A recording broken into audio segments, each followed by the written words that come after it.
ရုပ်တံပေါ်မှာကျွန်တော်ခေါင်းအတွက်ငွေ2သိန်းပေးထားတယ်ကျွန်တော်ကလက်နက်ကင်အနေရှိတဲ့တပြတယောက်လို့ပြောရင်းပေါ်ဒါပေမဲ့သူတို့မသိတာကကျွန်တော်အဲ့ဒီရွှေကိုကျွန်တော်အမေအတွက်ကြောက်ကပ်အစားထိုးကူတာမှုလုပ်ဖို့ပေးချေဖို့ခိုးခဲ့တာပါကျွန်တော်ညီနဲ့ကျွန်တော်လူရက်မှုပြီးတာနဲ့ချက်ချင်းထွက်ပြေးဖို့အစီအစဉ်ဆွဲခဲ့တဲ့ရွှေတွေကိုနောက်မြို့တစ်ခုမှာရောင်းဖို့ပေါ့ဒါပေမဲ့ကျွန်တော်ကံကြမ္မာကိုပြောင်းလဲပြစ်မဲ့အမျိုးသမီးတစ်ယောက်နဲ့တွေ့ဆုံလိမ့်မယ်လို့ကျွန်တော်ဘယ်တော့မှမမျှော်လင့်ခဲ့ဘူး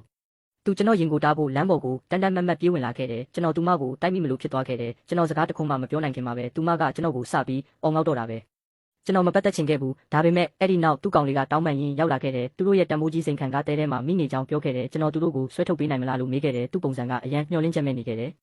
ကျွန်တော်စိတ်ပြော့သွားပြီးကူညီဖို့သဘောတူခဲ့တယ်ဆွဲထုတ်တာကအန္တရာယ်များကြောင်းကျွန်တော်သူတို့ကိုအထက်ထက်သတိပေးခဲ့တယ်တခုခုကျိုးသွားခဲ့ရင်ကျွန်တော်တာဝန်ယူမှာမဟုတ်ဘူးဒါပေမဲ့အမျိုးသမီးကကျွန်တော်ကိုမထီမဲ့မြင်နဲ့ကြည့်ပြီးသူ့ရဲ့တံမိုးကြီးကအစင်းရတစ်ခုတော့အဖြစ်မခံနိုင်ဘူးလို့ပြောခဲ့တယ်ကျွန်တော်ထွက်ခွာဖို့လှည့်လိုက်ပေမဲ့ကောင်လေးကကျွန်တော်ကိုတားထားပြီးစစ်လိတ်တွေကန်းလန်းဥညွတ်ကအန္တရာယ်အလုံးကိုသူတာဝန်ယူမယ်လို့ကတိပေးခဲ့တယ်မောင်စားပြူလာပြီးမို့ကျွန်တော်လက်လျှော့လိုက်တယ်ကျွန်တော်ရင်ကိုဆွဲထုတ်လိုက်ချိန်လေးမှာပဲဆွဲကြိုးကပြတ်သွားခဲ့တယ်ချိတ်ကသူတို့ရင်ရဲ့ရှေ့ပိုင်းကိုတက်တက်မတ်မတ်ဝင်ဆောင်သွားခဲ့တယ်အမျိုးသမီးရဲ့မျက်နှာချက်ချင်းပြောင်းလဲသွားပြီးကျွန်တော်ကိုစတင်အော်ဟစ်တော့တာပဲကျွန်တော်သူ့ရဲ့အစ်စ်ကိုတမင်တက်တက်ဖြက်စီးခဲ့တယ်လို့ပြောပြီးငွေ2000တောင်းဆိုခဲ့တယ်ဒါပေမဲ့ကျွန်တော်မှအဲ့ဒီလောက်ပတ်စံမျိုးမရှိခဲ့ဘူးသူတို့ကကျွန်တော်ပတ်စံအိတ်ကိုမှွေနှောက်ရှာဖွေပြီးကျွန်တော်ပတ်စံမရှိလို့လောင်ပြောင်ခဲ့ကြတယ်ကျွန်တော်ကိုပို့ပြီးကြေမွသွားစေခဲ့တာကသူတို့ကျွန်တော်မိကိုကဲတင်ဖို့ရည်ရွယ်ထားတဲ့ရွှေတွေကိုတွေ့ရှိသွားချိန်မှာပါပဲ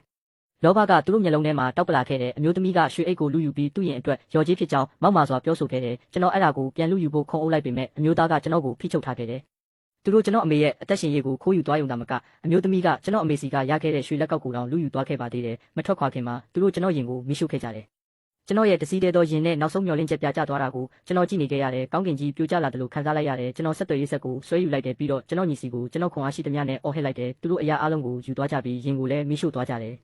သူတို့လုံးဝလွတ်မြောက်သွားလိမ့်မယ်လို့ထင်ခဲ့ကြတာဒါပေမဲ့သူတို့မသိခဲ့ဘူးဒီကန္နာရထဲမှာမိုင်ပေါင်းရာချီအထိဘာလန်းကွဲမှတစ်ခုမှမရှိဘူးသူတို့ထွက်ပြေးလို့မရနိုင်ဘူးကျွန်တော်ညီနဲ့တွေ့ဆုံပြီးသူတို့နောက်ကိုလိုက်ခဲ့ကြတယ်ထင်တဲ့အတိုင်းပါပဲကျွန်တော်တို့သူတို့ကိုအမြန်ရှာတွေ့ခဲ့ကြတယ်သူတို့ရဲ့တံမိုးကြီးကရွှွန်ထဲမှာနောက်တစ်ချိန်မိနေခဲ့ပြန်ပြီးတော့ဒီတစ်ခါသူတို့ဂျိုဒုစကားပြောဆက်တောင်ပျောက်ဆုံးသွားခဲ့ကြတယ်သူတို့ကျွန်တော်တို့ရင်ကိုတွေးလိုက်ရချိန်မှာကောင်လေးကအကူကြီးရောက်လာပြီလို့ထင်ပြီးကျွန်တော်တို့ကိုလှမ်းတားဖို့ကြိုးစားခဲ့တယ်ဒါပေမဲ့ရင်မောင်းနေရကကျွန်တော်ကိုတွေးလိုက်ရချိန်မှာတော့သူ့မျက်နှာဖြူဖြောသွားခဲ့တယ်ကျွန်တော်တနက်နဲ့အပြင်ထွက်ပြီးသူ့ကိုမြေပြင်ပေါ်ကန်ချလိုက်တယ်သူဒူးထောက်ကြပြီးတောင်းပန်တော့တာပဲဒါတွေအားလုံးကအထင်လွဲမှုတစ်ခုပါလို့ပြောခဲ့တယ်အမျိုးသမီးကခြုံပုတ်တွေထဲမှာပုံအောင်ပြီးကျွန်တော်တို့ကိုမှတ်တမ်းတင်ဖို့စူးစမ်းနေခဲ့တယ်ကျွန်တော်ညီကသူမကိုဆွဲထုတ်လာခဲ့တယ်သူမမှာအငင်းပွားဖို့တတိရှိနေသေးတယ်ကျွန်တော်သူ့ရင်ကိုဖျက်ဆီးခဲ့တယ်လို့ပြောခဲ့တယ်ပြီးတော့ကျွန်တော်လက်ကောက်ကိုခိုးယူခဲ့တာကကျိုးချောင်းစီရော်တယ်တဲ့ကျွန်တော်ညီကသူမကိုတနက်နဲ့ချိန်ထားချိန်မှာတော့ကျွန်တော်တို့ကကစားစရာတနက်တွေနဲ့ဟန်ဆောင်နေတာလို့အခိုင်အမာပြောခဲ့တော့မဲ့သူမဘလောက်မစင်မကျင်ဖြစ်နေလဲဆိုတာကိုတွေ့ရင်ကျွန်တော်တို့ကိုသူမကိုပြစ်ဖို့စိန်ခေါ်ခဲ့တယ်ကျွန်တော်ညီနောက်ဆုံးမှသူ့စိတ်ရှည်မှုကုံဆုံးသွားခဲ့တယ်အဲ့ဒီအချိန်မှာပဲကောင်လေးကသူ့ကိုယ်သူကဲတင်ဖို့သူတို့ရဲ့ငွေသားနဲ့ယတနာအားလုံးကိုကန့်လန့်ခဲ့တယ်အမျိုးသမီးရဲ့တံမိုးကြီးလက်ကင်အိမ်နဲ့သူတို့ရဲ့မင်္ဂလာလက်စွပ်တွေကိုတောင်းပန်တဲ့အနေနဲ့ဆွတ်လွတ်ခဲ့တယ်